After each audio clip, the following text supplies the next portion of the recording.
Good afternoon. I'd like to call this meeting of the Assembly Committee on Natural Resources to order. Madam Secretary, would you please call the roll?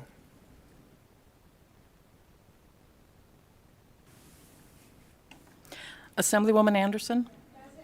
Assemblywoman Black. Here. Assemblywoman Brown May. Assemblywoman Carlton. Assemblywoman Cohen. Assemblyman Ellison. Assemblywoman Gonzalez. Assemblywoman Hanson. Assemblywoman Martinez. Assemblywoman Titus. Assemblyman Wheeler. Chair Watts. Here. Thank you. We do have a quorum, and Madam Secretary, if any other members arrive, please mark them present when they do. However, I know there are multiple committees and a lot of things going on right now, so anyone who doesn't make it, please mark as excused. I know that Assemblywoman Martinez is definitely excused. So with that, thank you, committee. Mr. Chair, can you hear? Did you guys hear me when I said I was here? We did. Yep, we do. We've Okay, got you. sorry. We've got you down. Thank you. So with that, members, we do have one item on our agenda for today. We will do a hearing. We'll conduct a hearing on Senate Bill 454, which revises provisions relating to agriculture. So with that, I will open the hearing on SB 454. I believe we have Mr. Ferris here with us to go through the bill. Welcome back, Mr. Ferris. You can proceed whenever you are ready. Good afternoon, Chair, and thank you.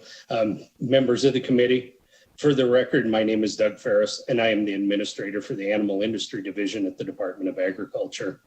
Thank you for allowing me to appear before you today to present Senate Bill 454, which provides a one-part of a two-part solution to solve the budget problems that exist in budget account 4546, the Livestock Inspection Program.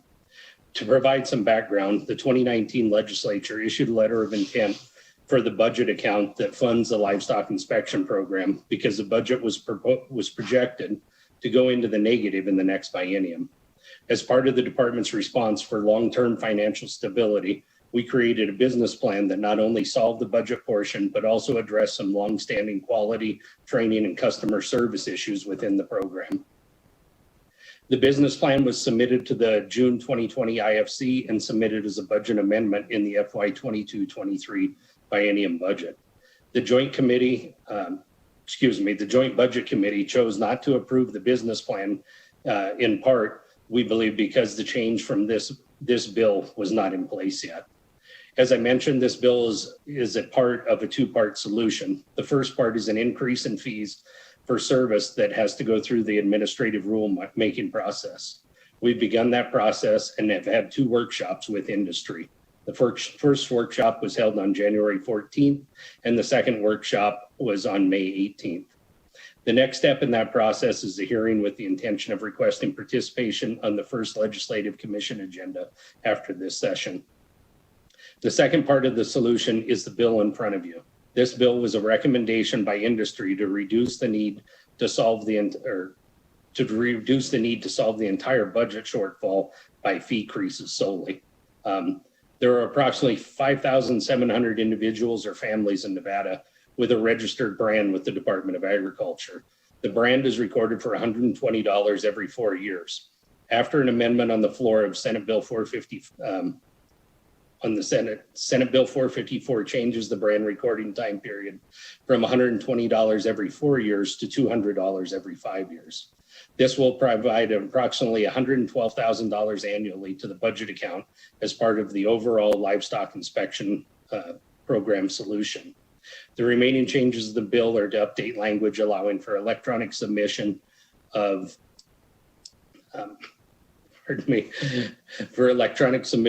applications and deliveries of registration certificates. And with that, I thank you, Chair and Committee, and this concludes my presentation. Thank you very much for your presentation, Mr. Ferris. Members, are there any questions for the department? Assemblywoman Brown May. Thank you. Thanks very much for that presentation. I just have one question relative to the prorating of the fees. I didn't really see, I read in here in this bill the way that it's presented, it does not look like if you were midstream, that you would have any credit at all toward when your fee was to be renewed. So I'm curious to know, is the $200 fee going to start the day you apply for the brand and then go for that period of time, or does it work midway?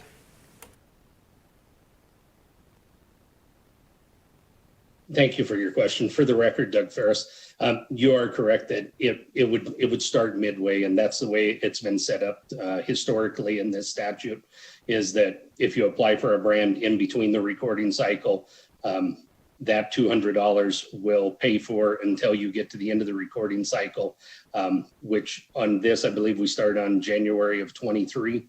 So in 28, then would start over the 5-year recording cycle. So just for clarification, and I thank you for that. So if I applied for a brand the year before that recording cycle would end, it would still be the $200 fee, and then I'd have to pay it again in a year? Am I understanding that correctly? For the record, Doug Ferris, yes, you are. That is how it has worked historically, and that's the way it is still set up in this bill. Thank you. I believe Assemblyman Ellison has a question. Thank you, sir. Yeah, I know it's sometimes can be a real pain to follow all these brands and keep an eye on them.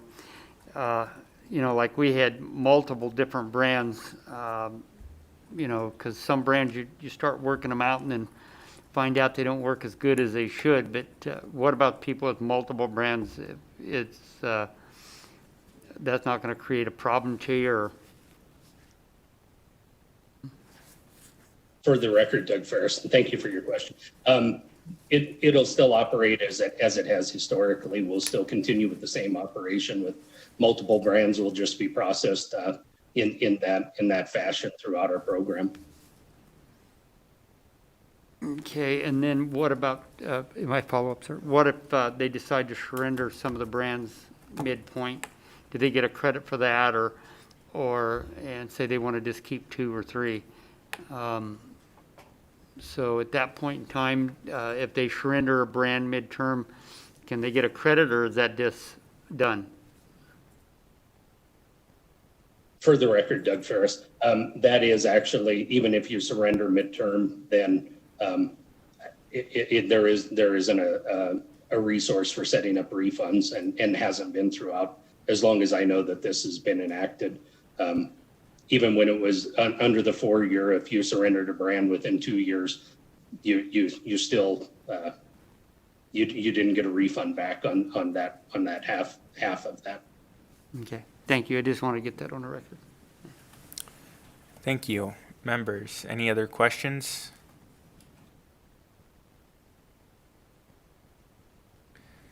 I have one. Mr. Ferris, not being as familiar with the process, I see that, and I think some of this has been pulled and modified from the administrative code. And so I see in section 1, there's specific reference to kind of the recording itself and the fee related to for the recording in the added language. And then in section 1.5, there's the striking out the recording and then adding the processing of applications. So can you just walk us through a little bit the process as it exists now and how it's contemplated under this bill for when someone goes to apply? Are fees provided at that point currently? And is that distinct from fees that have to be paid for the recording itself? And then how, if at all, is that changed under the proposed legislation? Thank you, Mr. Chairman. For the record, Doug Ferris, the way it is currently set up is the $120 that is the current assessment on registering a brand is paid at the time of application. The reason that language was changed is because under the under the regulation changes that the department has proposed, there would be a $35 processing fee Currently, if you send in an application and $120 and either the application is denied because it's a duplicate brand or too close to an existing brand, the department actually refunds the entire $120. And over time, we've found that we have a lot of staff hours involved in processing the application, doing the research to make sure that there aren't any brands that conflict with the one that's being applied for. And basically the way it was set up is then we're out that $120. So we changed that so that we would have a $35 processing fee on new applications just to cover the administrative costs that are associated with that. In the case of this bill, if somebody were to apply, it would be a $235 fee. If the brand wasn't awarded, they would be refunded their $200. And if that answered your question, Mr. Chairman. It does. Thank you. I appreciate that. And I would just note that the sections of statute that these changes are made in, 560, Section 1 references the application itself, and then Section 1.5 references kind of the other fee schedules. So we just may have you connect with some of our staff to make sure all the references are in the right place. But I think you giving us the thorough rundown of how the process works and what's envisioned, particularly with the proposed application fee, is very helpful. So thank you. Members, are there any other questions? All right, seeing none, thank you again for the presentation, Mr. Ferris. With that, I will open up testimony on Senate Bill 454. We'll begin with testimony in support. Seeing none in the room. Anyone by Zoom? Seeing none, BPS, can we see if we have anyone wishing to provide testimony by phone? To testify in support of SB 454, please press star 9 now to take your place in the queue.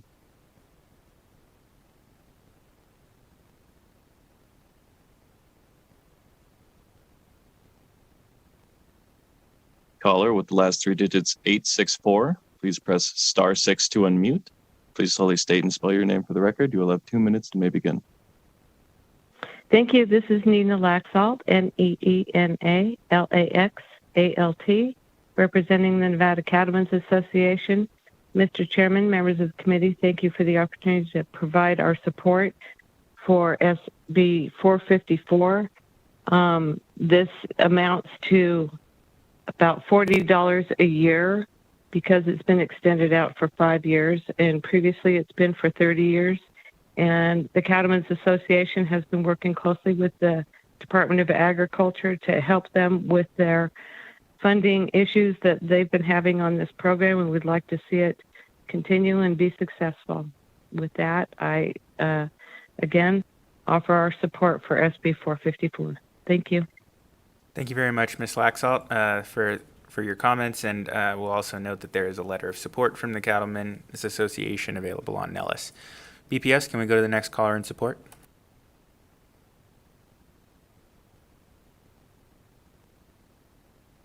Caller with the last 3 digits 349, please slowly state and spell your name for the record, and you may begin. Thank you. For the record, my name is Doug Busselman, DOUGBUSSELMAN. I am the Executive Vice President of Nevada Farm Bureau. We are testifying today in support of SB 454. Nevada Farm Bureau has recently participated in a regulatory workshop dealing with the rewrite of the provisions for the Nevada Brand Inspection Program.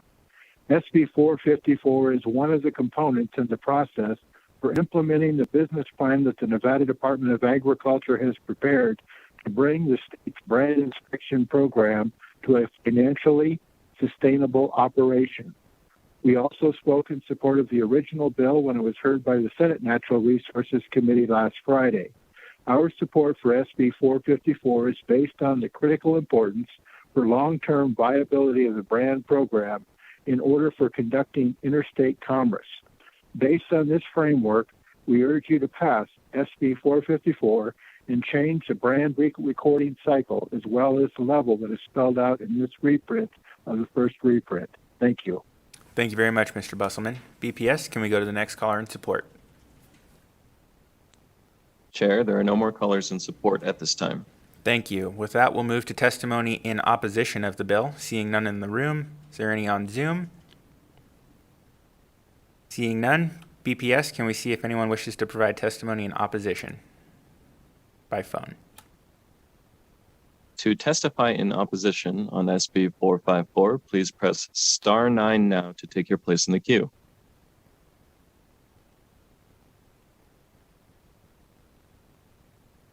Chair, there are no callers in opposition at this time. Thank you. And lastly, we'll go to testimony in the neutral position on SB 454. Seeing none in the room, is there anyone on Zoom wishing to provide testimony in the neutral position?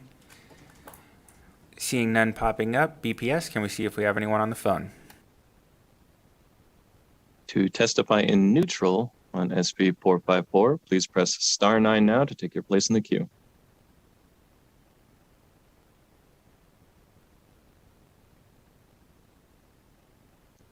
Chair, there are no callers in neutral at this time. Thank you. With that, we'll close testimony. And Mr. Ferris, are there any closing remarks you'd like to make? Thank you, Mr. Chair. For the record, Doug Ferris, I'd just like to thank you for your time and all your work you've put in through this session with everything. I know it's been busy and there's been a lot going on for all of you. This bill is just very critical to this program and the fiscal stability of it. And I thank you for your time and everything. Thank you very much again for the presentation and for the kind words, Mr. Ferris. We appreciate it. Members, with that, I'm going to close the hearing on SB 454. We are not going to work session this bill today. Make sure that we have a chance for everyone to take a look at it. I'll let you know as soon as we do decide to hold a work session. As soon as I know, I'll get the information out to everyone. So, with that, we have one last item on our agenda today, and that is public comment. If anyone would like to make public comment, now's the time to dial in, and I see nobody in the room. So BPS, can we go to the phone lines and see if anyone is wishing to provide public comment? To take your place in the public comment queue, please press star 9 now.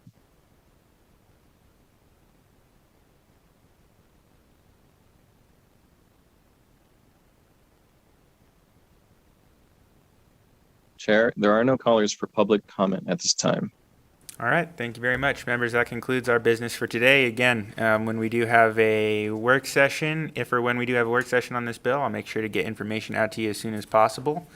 Thank you for your time, and this meeting is adjourned.